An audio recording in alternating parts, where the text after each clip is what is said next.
Kothari, Godrej, VinFast, Tata, JLR போன்ற top நிறுவனங்களுடைய உற்பத்தி ஆலையை குறித்த காலத்தில் திறந்து வச்சது.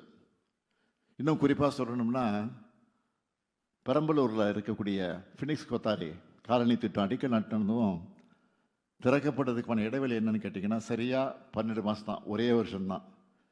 வின்ஃபாஸ்ட் கூட ஜனவரி 2024 புரிந்துணர்வு ஒப்பந்தம் போட்டோம். அடுத்த மாதம் அடிக்கல் நாட்டி ஆகஸ்ட் 2025 அந்த திட்டத்தை தொடங்கி வச்சிட்டோம்.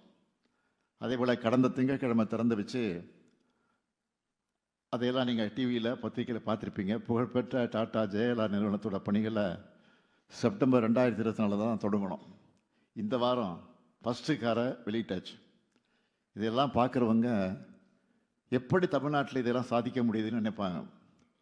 எங்களை பொறுத்த வரைக்கும் எல்லாத்துக்கும் சிங்கிள் விண்டோ, ஃபாஸ்ட் கிளியரன்ஸ், இதுதான் காரணம்.